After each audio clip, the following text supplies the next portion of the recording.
ইন্ডিয়ার ওডেলা নামক এক গ্রামের নতুন বউদের উপর পড়েছিল এক অভিশপ্ত আত্মার নজর। বিয়ের রাতেই সে তাদেরকে ভোগ করে নৃশংসভাবে মেরে ফেলছিল। গ্রামবাসীরা তো আতঙ্কে কারো বিয়ে দেওয়াই বন্ধ করে দেয়। তখনই গ্রামে আসে এক নাগা সন্ন্যাসিনী, যে ছিল অলৌকিক শক্তির অধিকারী। তবে সে কি পারবে তার শক্তি দিয়ে ওই ভয়ঙ্কর আত্মার সাথে লড়াই করতে আর পুরো গ্রামবাসীকে বাঁচাতে, নাকি নিজেই পড়বে ওই অতৃপ্ত আত্মার কবলে? চলুন তাহলে শুরু করা যাক আজকের এই হাড় হিম করা হরর স্টোরি ওডেলা 2। শুরুতেই আমাদেরকে ওডেলার রেল স্টেশন দেখানো হয়। সেখানে আমরা রেল লাইন ধরে একটা মেয়েকে হেঁটে আসতে দেখতে পাই। তার হাতে তখন একটা মানুষের কাটা মাথা ছিল। দৃশ্যটা ছিল অনেক বেশি ভয়ানক।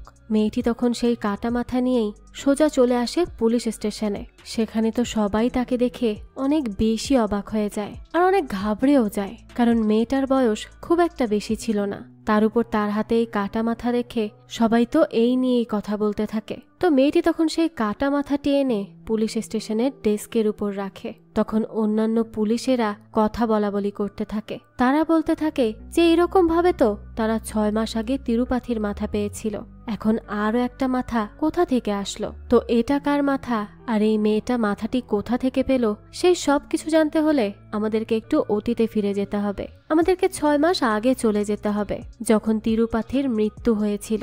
তখনই পুলিশ তার খুনের দায়ে রাধাকে জেলে পাঠায় আর সেখান থেকে তিরুপাথির লাশটি তারা নিয়ে আসে। এরপরই তার ময়না তদন্ত করা হয়। সেখানেই তখন আমরা পুলিশ স্টেশনে তিরুপাথির ভাই রাঘু এবং তার বন্ধু সাম্বাকে তিরুপাথির লাশটি রিসিভ করার জন্য বসে থাকতে দেখতে পাই। তো এরপরেই তাদের কাছে বডিটা হ্যান্ড ওভার করা হয়। তখন তারা সেই লাশটি নিয়ে তাদের ট্রাক্টরের পেছনে করে গ্রামে চলে আসে। এরপরই তারা সেই বডিটা বাসায় নিয়ে আসে, কিন্তু সেখানে গিয়ে তারা দেখে যে তাদের আশেপাশে কোনো মানুষ নেই। সাধারণত কেউ মারা গেলে তাদের বাড়িতে তো অনেক লোকজন থাকে আর সেখানেই তাদের সৎকার্য করা হয়, কিন্তু এখানে কেউ ছিল না। তখন অন্যদিকে দেখানো হয় যে কেউ একজন যখন এটা দেখে যে তিরুপাথির লাশ গ্রামে আনা হয়েছে, তখনই সে তাড়াতাড়ি করে গ্রাম প্রধানের কাছে যায় এবং তাকে গিয়ে এই খবরটা দেয়। এই খবর শোনা মাত্রই গ্রাম প্রধান অনেক বেশি রেগে যায়, সেটা তাকে দেখেই বোঝা যাচ্ছিল। সেখানে তখন গ্রামের আরো কিছু লোকজন ছিল, তারা কেউই তো এই ব্যাপারটা নিয়ে একদমই খুশি ছিল না, কারণ তিরুপাথি তো কোনো ভালো মানুষ ছিল না। এইদিকে দেখানো হয় যে তিরুপাথির লাশ আনা হয়েছে, অথচ সেখানে তার বন্ধু বান্ধব আত্মীয় স্বজন কেউ আসছে না। সাম্বা তখন একজনকে কল করার চেষ্টা করতে থাকে, কিন্তু তারাও তো তার ফোন ধরে না। আর কেউ ফোন ধরলেও জানায় যে তারা তিরুপাথির শেষ কার্যের জন্য আসতে পারবে না। তো সবাই তিরুপাথির সাথে এমন কেন করছে, এর কারণ আপনাদেরকে জানিয়ে দেই। আসলে সে যখন জীবিত ছিল তখন সে গ্রামের অনেক নিরীহ মেয়েদের উপর নির্মম অত্যাচার করেছে। যেই মেয়েরই নতুন বিয়ে হতো সেই এই তিরুপাথির লালসার শিকার হতো। এমনকি সেই সব মেয়েদেরকে তিরুপাথি মেরেও ফেলতো। আর এই সব কিছু জানতে পেরে তার নিজেরই বউ তাকে মেরে ফেলেছিল। যাক, তো তিরুপাথির এইসব কাজের জন্যই গ্রামের সবাই তার উপর অনেক বেশি রেগেছিল। তারা তো তার মরা মুখও দেখতে চায় না। তখনই দেখানো হয় গ্রামের প্রধান রবিন গ্রামের পণ্ডিতের কাছে যায়। তার সাথে গ্রামের সবাই ছিল। তারা তার কাছে গিয়ে তাকে বলে যে তিরুপাথি তাদের মেয়েদের উপর কিভাবে অত্যাচার করেছে এবং কিভাবে তাদের মেয়েদেরকে মেরে ফেলেছে তা তো সবাই জানে। তাই তারা চায় পণ্ডিত যেন কোনোভাবে তিরুপাথির বংশের বৃদ্ধি আটকে দেয় এবং তার আত্মা যেন কোনোদিনও শান্তি না পায় তার একটা ব্যবস্থা করে। সবার কাছ থেকে এই সব কথা শুনে পণ্ডিত বলে যে তাকে তো এই বিষয়টা নিয়ে একটু সময় নিয়ে ভাবতে হবে, কারণ এটা বেশ জটিল একটা কাজ। তো এই বলেই সে মনে মনে তার রিসার্চ করতে থাকে। আর এর কিছুক্ষণ পরই সে তাদেরকে বলে যে তাদের সমস্যার একটাই সমাধান, আর তা হলো সমাধিদণ্ড। অর্থাৎ যদি কেউ মারা যায় তাহলে হয়তো তাকে মাটিতে দাফন করা হয়, না হলে তাকে আগুনে পুড়িয়ে তার সৎকার করা হয়। কিন্তু তারা তিরুপাথির ক্ষেত্রে এর কোনোটাই করবে না। তারা তাকে অন্যভাবে সমাধিস্থ করবে, যাতে করে তাকে মৃত্যুর পরও শাস্তি পেতে হয়। তারা তখন ঠিক করে তারা তিরুপাথির বডিকে মাটির গর্তে খাড়া করে রেখে দিবে। এরপর তার উপর কালো মুরগির রক্ত দিবে, আর তার সাথে সাথে গ্রামবাসীর পায়ের নখ এবং তাদের পায়ের ধুলো একটি ব্যাগে করে পুঁতে দিবে। এভাবেই সমাধিদণ্ড দেওয়া হবে। আর একবার তারা যদি এই দণ্ড দেয় তাহলে তিরুপাথির আত্মা কখনোই শান্তি পাবে না। সে যা করেছে তার জন্য তার এটাই প্রাপ্য। আর তাছাড়া এসব করলে তার কোনোদিনও আর পুনর্জন্ম হবে না। তার আত্মা সবসময়ই বন্দী হয়ে থাকবে। তো তার এই কথা শুনে গ্রামবাসী মনে করে যে এটাই তিরুপাথির জন্য একদম ঠিক হবে। তাই তারা তাকে সমাধিদণ্ড দেওয়ারই সিদ্ধান্ত নেয়। তো গ্রামের সবার কাছে এই সিদ্ধান্তের কথা তারা ছড়িয়েও দেয়। এরপর দেখানো হয় তিরুপাথির পরিবার এই ব্যাপারে জেনে গেলে অনেক বেশি কষ্ট পায়। তারা তো তিরুপাথির জন্য অনেক বেশি কান্না করতে থাকে, কিন্তু তাদের কাছেও আসলে করার কিছুই ছিল না, কারণ পুরো গ্রামবাসী তাদের বিরুদ্ধে দাঁড়িয়ে আছে। এর জন্য তাদের এটা মেনে নিতেই হয়। তো সেদিন গ্রামবাসীরা সবাই মিলে ঠিক করে যে তিরুপাথিকে যেখানে কুকুর তারপর অন্যান্য জানোয়ারদের পুঁতে ফেলা হয় সেখানেই একটি মরা গাছের নিচে সমাধিস্থ করবে। তো এরপরই দেখা যায় যে তিরুপাথির সমাধি দেওয়ার সময় হয়ে আসে, কিন্তু গ্রামের কেউই তো তার লাশ বহন করতেও যায় না। সবাই তাকে এতটাই ঘৃণা করত। তাছাড়া তিরুপাথির গ্রামের যাদের সাথে ওঠা বসা ছিল, যারা তার বন্ধু বান্ধব ছিল, তারাও সেখানে একবারের জন্যও আসে না। তাই তখন রাঘু এবং সাম্বা মিলে তিরুপাথির লাশ বহন করে তাকে সেই গাছের কাছে নিয়ে যেতে থাকে। তিরুপাথির আত্মা তো তখন অনেক বেশি আহাজারি করতে থাকে, কারণ সবাই তাকে দেখেও না দেখার ভান করছে। কারোরই তার মৃত্যুতে কিছুই যায় আসছে না, আর কারণটা তো আমরা সবাই জানি। তিরুপাথিটা একজন নিকৃষ্ট লোক ছিল। তো রাঘু আর সাম্বা সেখানে তার লাশটি নিয়ে যায়। তখনই সেখানে গ্রামের প্রধান সহ সকল গ্রামবাসী এসে জড়ো হয়। রাঘু তখন গ্রাম প্রধানের কাছে এসে অনেক কান্নাকাটি করতে থাকে। সে তাকে শেষবারের মতো তিরুপাথিকে এমন শাস্তি না দেওয়ার জন্য অনুরোধ করতে থাকে, কারণ তাদের পরিবার একদম ছিন্ন বিচ্ছিন্ন হয়ে গেছে। তার ভাই মারা গেছে, ভাবি রাধা জেলে আছে, তারপরও কেন তারা তাদের সাথে এমনটা করছে? কিন্তু গ্রামবাসীর ক্রোধ তো ছিল অনেক বেশি। এর জন্য তারা রাঘুর কোনো কথাই শোনে না, আর তিরুপাথিকে শাস্তি দেওয়ার সিদ্ধান্তে অটুট থাকে। তারা তখন মাটি খুঁড়ে পণ্ডিতের কথা মতো সেই লাশটিকে দাঁড়া করিয়ে রাখে। এরপর তার উপর গ্রামবাসীদের পায়ের ধুলো, কালো মুরগির রক্ত আর নখ ফেলে ওভাবেই পুঁতে দেয়া হয়। এগুলো করার জন্য তিরুপাথির আত্মা তো চিৎকার করে কাঁদতে থাকে, আর সবাইকে বলতে থাকে যে তারা যেন তার সাথে এমনটা না করে। সে অলরেডি তার কাজের শাস্তি পেয়ে গেছে, সে তো মারা গেছে, কিন্তু তারপরও কেন তারা তাকে পুড়িয়ে তার সৎকার করছে না? তার তো অনেক কষ্ট হচ্ছে, তারা কেন বুঝতে পারছে না? কিন্তু কেউই তো তার এসব কিচ্ছু শুনতে পায় না। তাকে সমাধি দণ্ডই দিয়ে দেওয়া হয়। আর তখন সেখানে প্রচণ্ড হাওয়া বইতে শুরু করে। সেই সময় তিরুপাথির আত্মা চিৎকার করে বলতে থাকে যে তারা তার সাথে এটা করে একদমই ঠিক করলো না, সে এর প্রতিশোধ নিয়েই ছাড়বে। সবার ঘুম সে হারাম করে দিবে, তাদের সবার জীবন থেকে সুখ শান্তি সবকিছু কেড়ে নিবে, সেই গ্রামকে একেবারে ধ্বংস করে দিবে। কিন্তু গ্রামবাসী তো তখন তার কোনো কিছুকেই পাত্তা না দিয়ে সেখান থেকে চলে যায়। তিরুপাথি তখনও ক্রোধিত হয়ে চিৎকার করতে থাকে। এরপরে দৃশ্য পরিবর্তিত হলে আমাদেরকে হিমালয়ের দৃশ্য দেখানো হয়। হিমালয়ের পর্বতের মধ্যে একজন বাবা ধ্যানে মগ্ন অবস্থায় ছিল, আর তখনই সে কিছু একটা বুঝতে পারে। তাই সে তার পাশে থাকা দুজন শিষ্যকে বলতে থাকে যে ভারতের ওডেলা নামক এক স্থানে এক দুষ্ট আত্মার জন্ম হয়েছে। সে অনেক বেশি ভয়ঙ্কর, সে সবার বাঁচা মুশকিল করে দিবে আর তার প্রতিশোধ নিতে চাইবে। কিন্তু তাকে বিনাশ করার জন্য কোথাও না কোথাও ঈশ্বর তার দূতকে পাঠিয়েছে। এরপরই আমাদেরকে তিরুপাথির সমাধির কিছুদিন পরের দৃশ্য দেখানো হয়। আসলে তিরুপাথির আতঙ্কে তো ওডেলা গ্রামের সবার বিয়ে এতকাল বন্ধ ছিল, কারণ কেউ বিয়ে করলেই তো সে নতুন বউয়ের উপর ঝাঁপিয়ে পড়ত আর তাকে শেষ করে ফেলত। কিন্তু যেহেতু এখন সে আর বেঁচে নেই, তাই যে যার মতো বিয়ে করতে শুরু করে। তখনই আমাদেরকে গ্রামের একটি বাড়ি দেখানো হয় যেখানে আজ বিয়ে ছিল।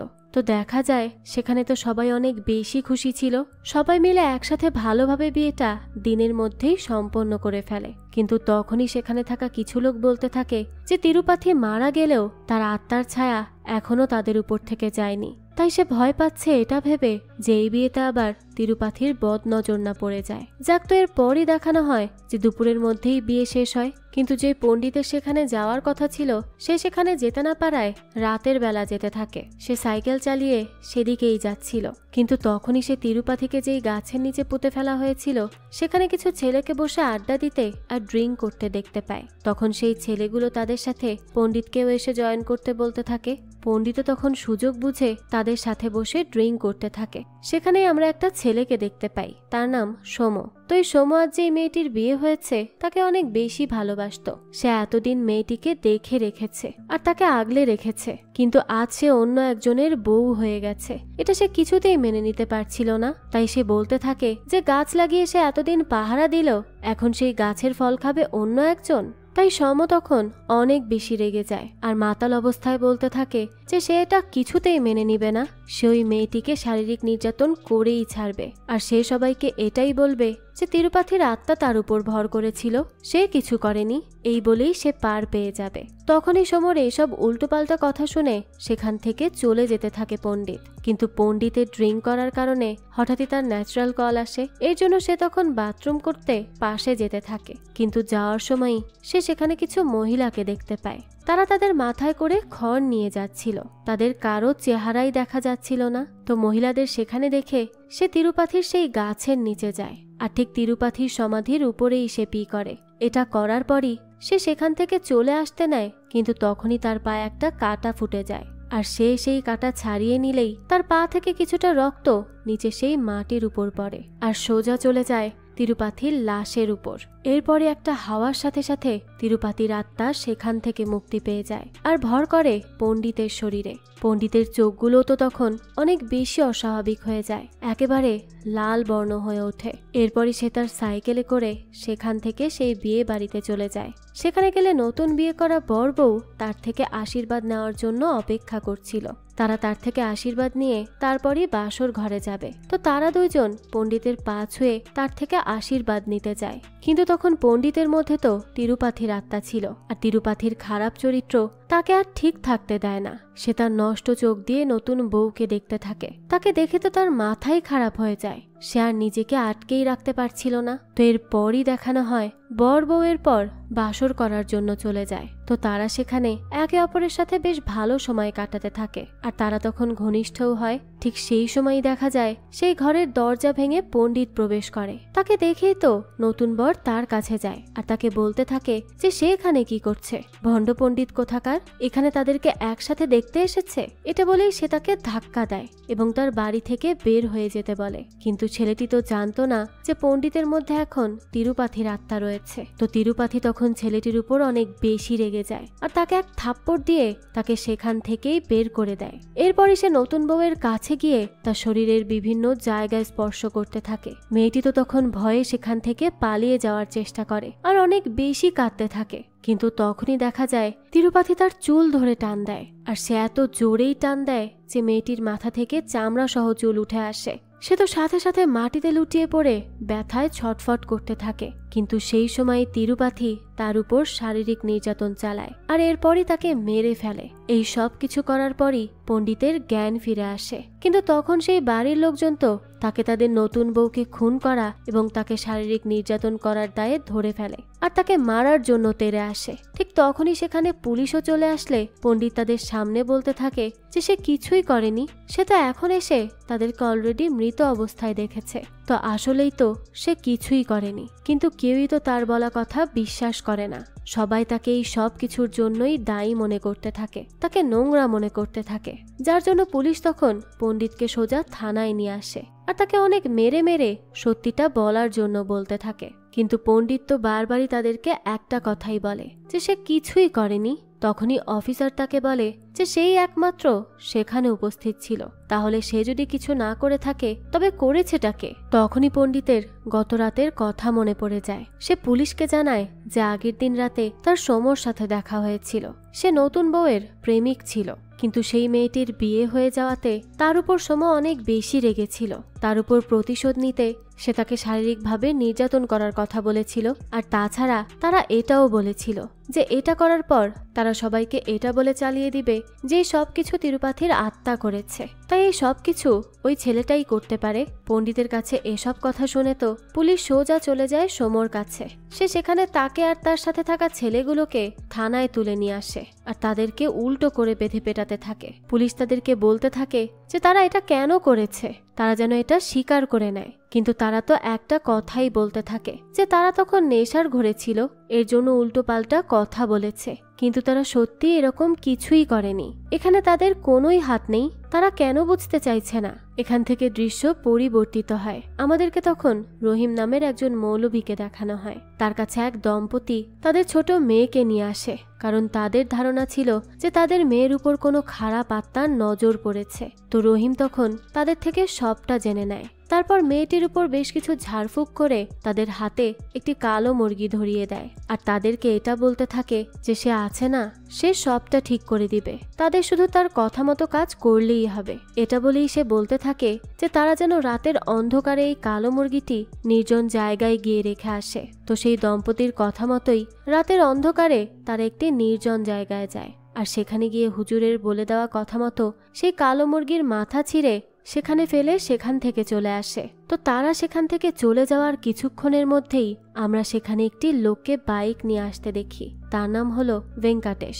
তো ভেঙ্কাটেশ সেখান থেকে যাওয়ার সময় যেই দৃশ্য দেখতে পায় তা সে স্বপ্নতেও কখনো কল্পনা করতে পারেনি। সে লক্ষ্য করে যে সেখানে ধুলোবালি এবং পাতা মোড়ানো কিছু একটা ওই ফেলে যাওয়া মুরগিটিকে ছিঁড়ে ছিঁড়ে খাচ্ছে, যা দেখে ভেঙ্কাটেশ খুব ভালো করেই বুঝতে পারে যে এটা তিরুপাথির আত্মা। তাই সে চুপচাপ সেখান থেকে তার বাড়ি ফিরে আসে। দৃশ্য চলে যায় পরদিন সকালবেলা। তখনই ভেঙ্কাটেশ রহিমের সাথে দেখা করে আর তাকে এই বিষয়ে খুলে বলে। তো তার মুখ থেকে এই সব কথা জানার পর রহিম তো অনেকটা চিন্তায় পড়ে যায়। তো ভেঙ্কাটেশ আসলে চায়ের দোকানে বসে এগুলো বলছিল। তো তখন গ্রামের অন্যরা শুনে বলতে থাকে যে মাত্রই এক নববধূর সাথে এত খারাপ একটি ঘটনা ঘটে গেছে, এখন আবার এই ঘটনা। তারা সবাই তো এই নিয়ে অনেক বেশি চিন্তিত হয়ে পড়ে, তাই এসব নিয়েই কথা বলতে থাকে। তখনই সেখানে রেপ্তি নামের একটা লোক চলে আসে। সে এসেই রহিমের কাছে তার মেয়ের বিয়ের কার্ডটা দেয়, কিন্তু রহিম তখন তাকে বলতে থাকে যে গ্রামে এমনিতেই এই কয়দিনে অনেক কিছু হচ্ছে,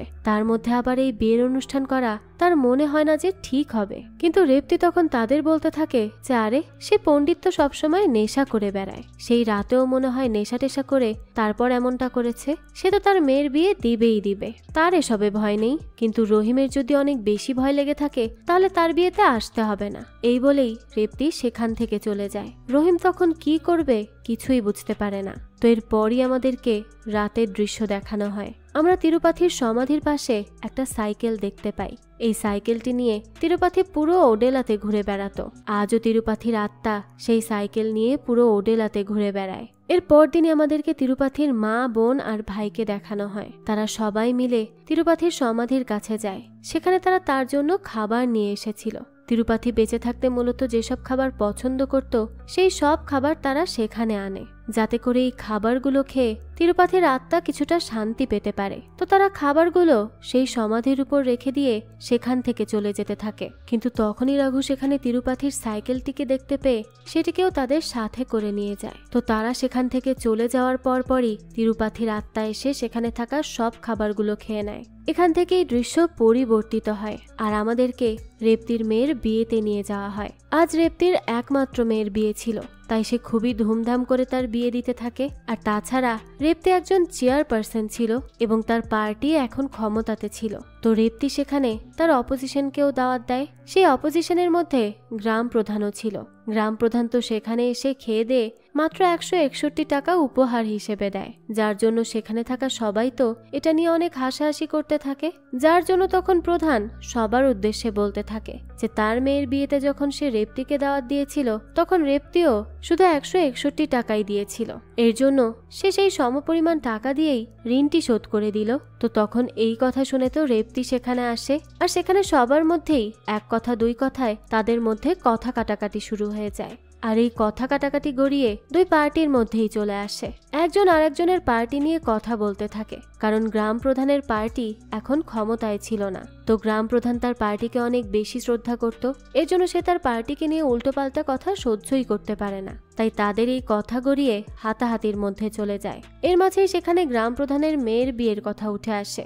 গ্রাম প্রধানের মেয়েকেও বিয়ের রাতে তিরুপাথি শারীরিক নির্যাতন করেছিল, তারপর তাকে মেরেও ফেলেছিল। তো এই কথা রেপ্তি সেখানে তুললে গ্রাম প্রধান আরো অনেক বেশি রেগে যায়। আর সে তখন রেপ্তিকে বলতে থাকে যে তার মেয়ের থেকেও ভয়াবহ মৃত্যু হবে রেপ্তির মেয়ের। এভাবেই অভিশাপ দিয়ে সে সেখান থেকে চলে যায়। এরপরই দৃশ্য চলে যায় রাতের বেলা। গ্রাম প্রধান তার সহযোগীকে নিয়ে ট্রাক্টরে করে বাসায় ফিরছিল। তখনই পথে তার ন্যাচারাল কল আসে। তখন তো সে তিরুপাথির সেই সমাধির কাছে ছিল। তো এখানে এসে যে সবার কেন এমনটা হয় কে জানে। যাক, তো গ্রাম প্রধান তখন ট্রাক্টর থেকে নেমে ইচ্ছে করেই তিরুপাথির সমাধির কাছে যায়, কারণ সেই তার মেয়ের মৃত্যুর কারণ। তো এই রাগ থেকেই গ্রাম প্রধান সেখানে বসে পি করে। এরপর হাসতে হাসতে বলতে থাকে যে আগে সে যখন বেঁচে ছিল তখন তার ভয়ে সবাই কাঁপত। আর এখন তার এখানে এসে সবাই তাকে অপমান করে, তার উপর বর্জ্য নিষ্কাশন করে। তো এসব বলে কয়ে সে সেখান থেকে চলে যাবে, কিন্তু তখন তার পাটাও কেটে যায় আর সেই রক্ত গিয়ে পড়ে তিরুপাথির বডির উপর। আর এবারও আগের মতো করে তিরুপাথির আত্মা জেগে ওঠে আর সে গ্রাম প্রধানের মধ্যে প্রবেশ করে। তিরুপাথির আত্মা তখন গ্রাম প্রধানের মধ্যে প্রবেশ করে তার ট্রাক্টর নিয়ে রেবতীর বাসায় চলে যায়। সেখানে গিয়ে সে দেখতে পায় যে সবাই তো ঘুমিয়ে আছে, কিন্তু সেখানে কোনো রুমে বর কনে নেই। তখনই তিরুপাথির চোখ বর কনেকে খুঁজে বের করে। সে দেখতে পায় বর কনে তো মাঠের মধ্যে মাচার উপর তাদের ফুল সজ্জা করছে, কারণ তারা তাদের এই রাতটিকে স্মরণীয় করে রাখতে চেয়েছিল। কিন্তু তিরুপাথি তো এটা দেখে অনেক খুশি হয়ে যায়, কারণ সে অনেকদিন ধরে এমন কোনো সুযোগই খুঁজছিল। তিরুপাথি তখন সেই মাঠে চলে যায়। সেটা ছিল একটা ভুট্টার ক্ষেত। তো সেই খেতে গিয়েই সে সেখানে আগুন জ্বালিয়ে দেয়। তখনই তার কাছে সেই ছেলেটি আসে আর জানতে চায় সে কে, কেন এখানে এসেছে। গ্রাম প্রধান তখন বলে ওঠে যে সে তিরুপাথি। এটা বলেই সে ছেলেটিকে মেরে সেখানেই অজ্ঞান করে ফেলে। এরপরই সে ওই মেয়েটির কাছে যেতে থাকে। মেয়েটি তখন তাকে বলতে থাকে যে সে তাকে তার বাবার মতো করে চেনে। আসলে মেয়েটি তো আর জানতো না যে এটা গ্রাম প্রধান করছে না, তিরুপাথি করছে। তো তখনই গ্রাম প্রধানের মধ্যে থাকা তিরুপাথির আত্মা মেয়েটির কাছে যায় এবং তার মুখের মধ্যে ভুট্টা দিয়ে তাকে শারীরিক নির্যাতন করে মেরে ফেলে। এরপরই আমাদের পরদিন সকালের দৃশ্য দেখানো হয়। সেখানে পুলিশ চলে আসে আর গ্রামবাসীরাও এসে উপস্থিত হয়। রেবতী তো সেখানে এসে সম্পূর্ণ পোড়া ভুট্টার ক্ষেতের মধ্যে তার মেয়ের নিথর দেহ পড়ে থাকতে দেখে। এটা দেখে তো সে অনেক বেশি কষ্ট পায়। সে তো এসব মেনেই নিতে পারে না। আর তখন সে বলতে থাকে যে এটা গ্রাম প্রধানের কাজ। সে এসে তাদেরকে হুমকি দিয়ে গিয়েছিল। তখনই তো গ্রামের সব লোকজন সেই পণ্ডিত আর গ্রাম প্রধানের উপর অনেক ক্ষেপে যায়। তাই তারা তাদেরকে গাছের সাথে বেঁধে পেটাতে থাকে। তখন তো পুলিশ তাদেরকে বাধা দিতে যায়, কিন্তু সেই সময় রেবতীরা বলে যে এই লোক দুটো তাদের মেয়েদেরকে মেরে ফেলেছে, তারা এদেরকে বাঁচিয়ে রাখবে না। তখন পণ্ডিত এবং গ্রাম প্রধান তাদের কাছে কাঁদতে কাঁদতে বলতে থাকে যে তারা আসলেই কিছু করেনি, তারা নির্দোষ। ঠিক তখনই সেখানে রহিম আসে আর বলে যে তারা সত্যি কথাই বলছে, তারা খুন করেনি, তারা তাদের মেয়ের সাথে কিচ্ছু করেনি। তখন সবাই তো অবাক হয়ে তার কাছে জানতে চায় যে তারা করেনি, তাহলে কে করেছে।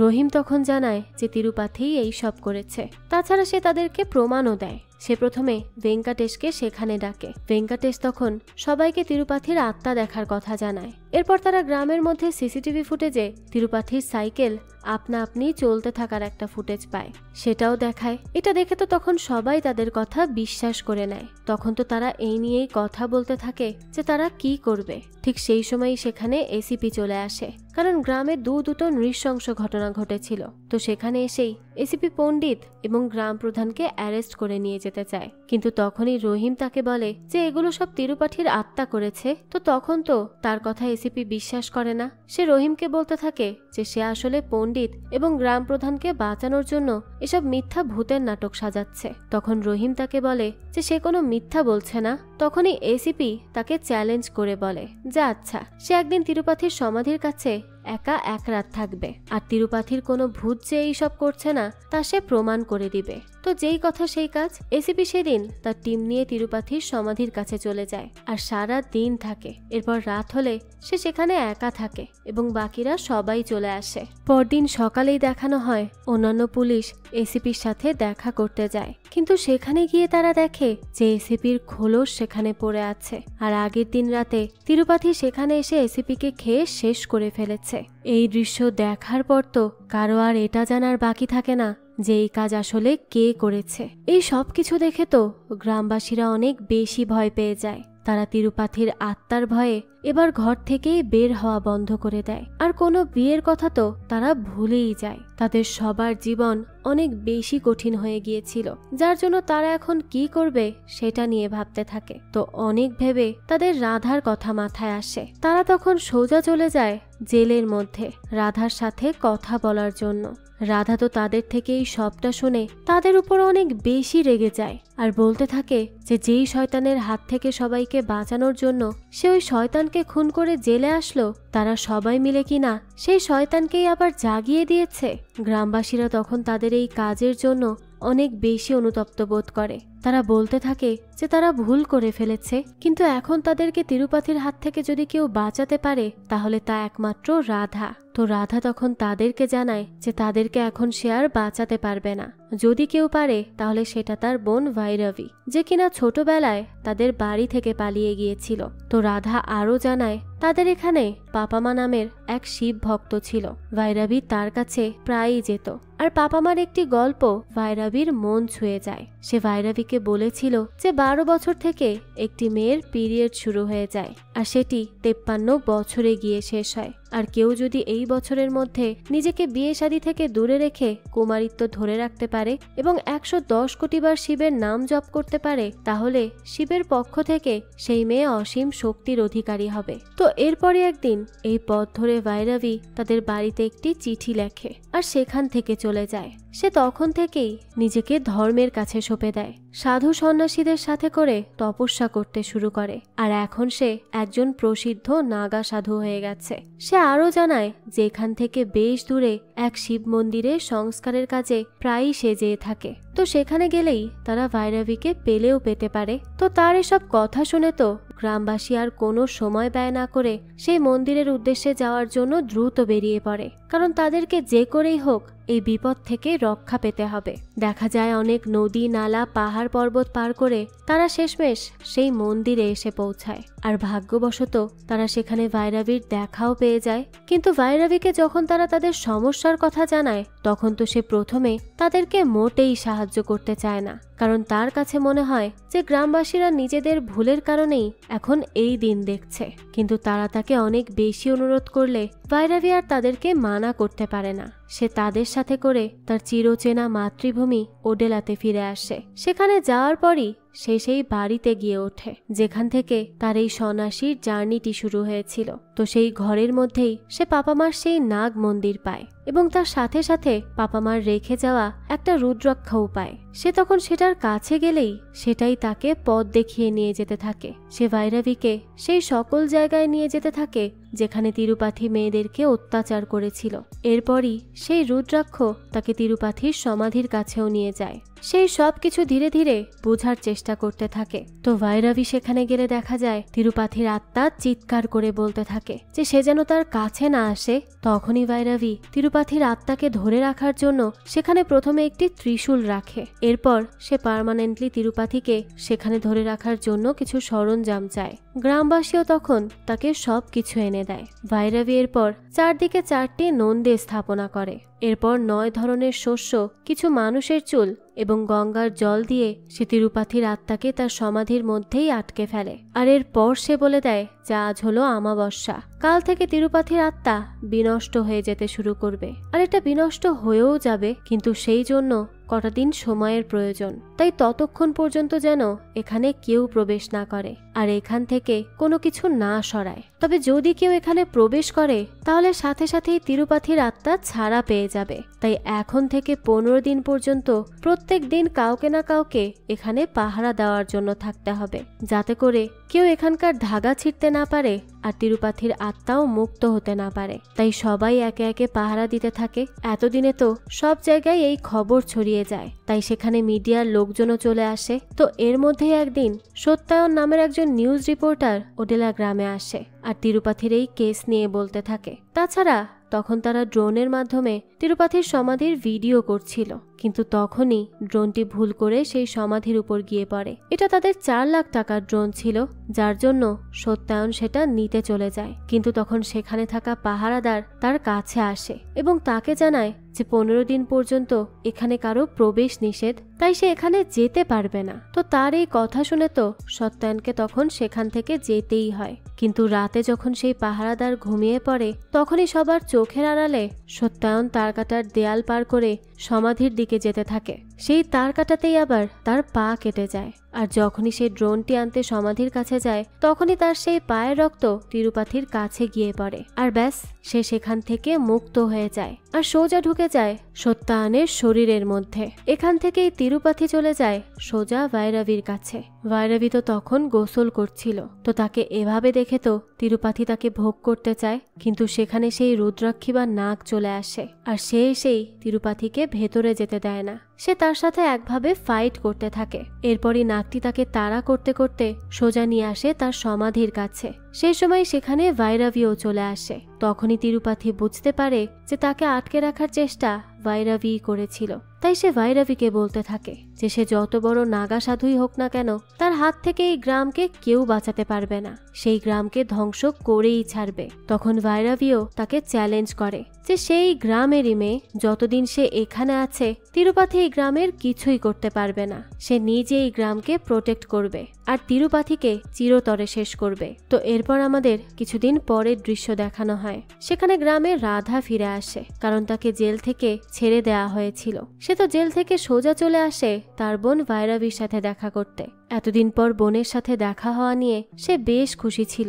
এরপরই দেখানো হয় গ্রামের সবাই ভাইরাভিকে সাথে নিয়ে একত্রিত হয়। তিরুপাথির কারণে তারা গ্রামে কোনো উৎসবই করেনি এতদিন, তাই তারা এবার একটা উৎসব করার কথা ভাবতে থাকে, কারণ তারা তো ভাবছিল তিরুপাথি বন্দী রয়েছে। তখনই হঠাৎ করে সেখানে দরজা জানালা ভেঙে যেতে থাকে। ভাইরাভি এবং সবাই তো তখন বাইরে বের হয়। সেখানে তারা তিরুপাথির আত্মাকে দেখতে পায় এবং সে তাদেরকে তার সমাধির কাছে নিয়ে যায়। সেখানে যাওয়ার পরই সবাই দেখতে পায় যে সেখানে কেমন ঘূর্ণিঝড়ের মতো হচ্ছে। আর তখনই জানা যায় যে তিরুপাথির শক্তি এখন অনেক বেশি বেড়ে গেছে, কারণ সে যখন সত্যায়নের মধ্যে ছিল তখন সে কিছু সাধুর সাথে দেখা করেছিল এবং তাদের থেকে সে তন্ত্রবিদ্যারও শিক্ষা নেয়। আর সেজন্য বায়ু, পানি, আগুন এই সব কিছু এখন তিরুপাথির নিয়ন্ত্রণে চলে এসেছে। তিরুপাথি তখন সবাইকে বলতে থাকে যে এখন আর কেউ তাকে আটকাতে পারবে না। তাছাড়া এখন তাকে কোথাও যেতে হলে মানুষের শরীরেরও প্রয়োজন হবে না।